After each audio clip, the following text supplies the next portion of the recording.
अस्सलामुअलैकुम वरहमतुल्लाहि वबरकातुहू। प्यारे बच्चों, आज हम पढ़ने वाले हैं 1.4 मशकी सेट 1.4। लेकिन उससे पहले आपको ये चार चीज़ें समझना बहुत ज़रूरी है, तभी आपको मशकी सेट समझ में आएगा। तो सबसे पहला पॉइंट है गैर मुताल्लिक सेट। तो गैर मुताल्लिक सेट का मतलब क्या होता है कि ऐसे दो सेट, मैं यहाँ पर ए और बी आपके लिए एग्जांपल के लिए लिया हूँ कि ए और बी दो सेट है जिनमें क्या होना चाहिए कि एक भी रुकन जो है मुश्तरिक नहीं होना चाहिए। मुश्तरिक का मतलब क्या होता है कि सेम, यानी एक भी जो है एदाद जो है इसके अंदर दोनों के अंदर सेम नहीं होना चाहिए।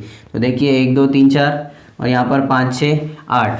तो बी के क्या कोई भी ए और बी दोनों में आप गौर कीजिए, सेट ए और बी क्या कोई भी नंबर दोनों के अंदर सेम दिख रहा है क्या आपको? तो ऐसे सेट को हम क्या बोलते हैं? गैर मुताल्लिक सेट बोलते हैं। फिर उसके बाद दूसरा पॉइंट आता है इनकताई सेट। तो इनकता का मतलब होता है मुश्तरिक, यानी कोई नंबर जो है मुश्तरिक होना चाहिए।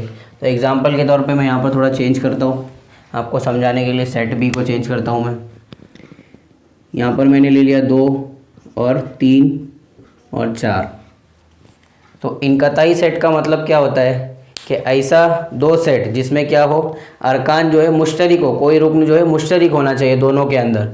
तो यहाँ पर देखिए ये 2 और 2 दोनों के अंदर मौजूद है, 3 और 3 दोनों के अंदर मौजूद है, 4 और 4 दोनों के अंदर मौजूद है। तो अब इसको लिखा कैसे जाता है? इनकता सेट को हमको लिखना कैसा है? तो लिखेंगे ए इनकता, उल्टा यू बनाएंगे हम लोग। ए इनकता है बी से, यानी बी ए इनकता बी, इस तरीके से पढ़ेंगे और लिख देंगे क्या क्या मुश्तरिक है। तो 2 मुश्तरिक है, 3 मुश्तरिक है यानी सेम है, और 4 भी क्या है? सेम है।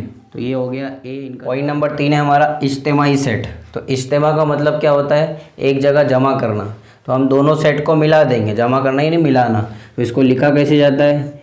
ए इज्तिमा, इस यू को हम क्या पढ़ेंगे? इज्तिमा। तो ए इज्तिमा बी बराबर होगा, ये दोनों सेट को मिला लीजिए। तो पहले सेट ए के तमाम अरकान लिखिए, 1 2 3 4। आप सेट बी के अरकान इसके अंदर लिख दीजिए। तो सेट बी के अरकान 5 6 7 और 8। तो इस तरीके से हम इज्तिमा को लिखेंगे। ए इज्तिमा बी यानी दोनों सेट के अरकान को क्या करना?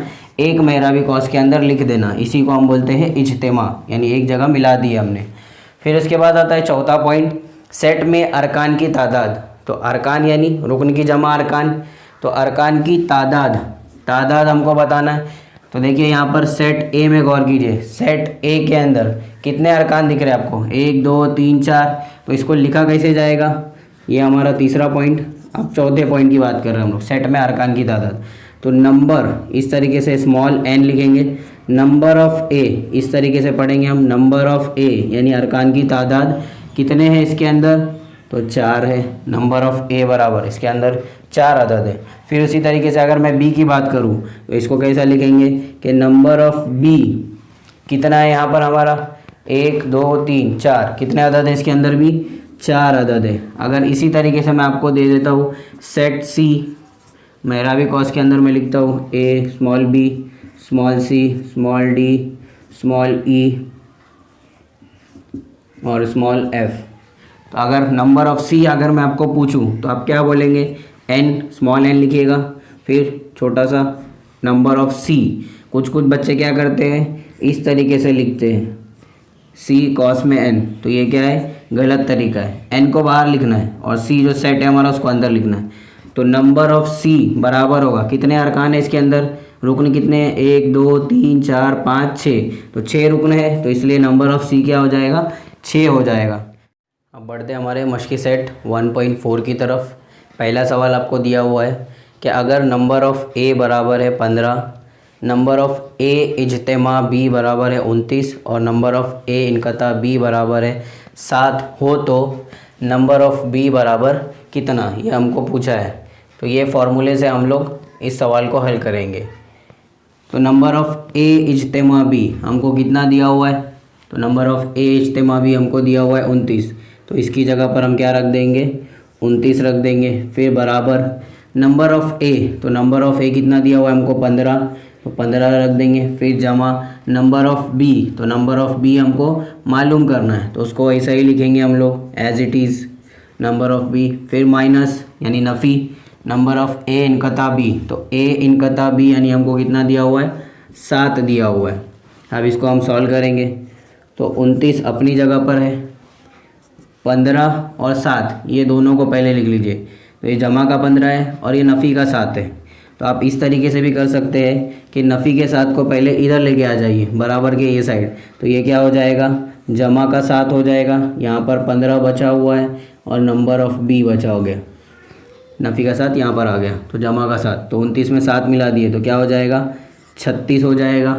अब ये यहाँ पर जमा का 15 है, तो इसको भी उठा के ये साइड लेके आते हैं, तो ये क्या हो जाएगा, नफ़ी का 15 हो जाएगा और यहाँ पर क्या बच जाएगा, नंबर ऑफ़ बी अकेला जो मालूम करना है। अब 36 में से 15 अगर हम लोगों ने नफ़ी कर दिए तो क्या बचेगा, 36 में से 15 गया तो 21 यानी 21 बचेगा। तो हम क्या लिखेंगे यहाँ पर, 21 बराबर है किसके, नंबर ऑफ़ बी के, जो हमको मालूम करना था। सवाल नंबर 2 दिया हुआ है कि एक हॉस्टल में जो है 125 तलबा है, इनमें से 80 तलबा जो है चाय पीते हैं, 125 लोगों में से 80 लोग चाय पीते हैं और 60 तलबा ऐसे हैं जो कॉफ़ी पीते हैं। और फिर आगे बोला गया है कि 20 तलबा चाय और कॉफ़ी दोनों किस्म के मशरूब पीते हैं, या दोनों यानी एक तरह से मुश्तरिक हो गया, इनकता बन गया ये। फिर इसके बाद आगे बोला है तो एक भी मशरूब नहीं पीने वाले तलबा की तादाद मालूम कीजिए। तो सबसे पहले हम फ़र्ज़ कर लेते हैं कि हॉस्टल में कुल तलबा कितने बोला गया है, 125। तो हॉस्टल यानी आफाकी सेट उसको हम लोग मान लेते हैं, तो यू, तो हॉस्टल में रहने वाले तलबा को हमने यू मान लिया आफाकी सेट, इसलिए नंबर ऑफ़ यू क्या मिल जाएगा हमको, 125।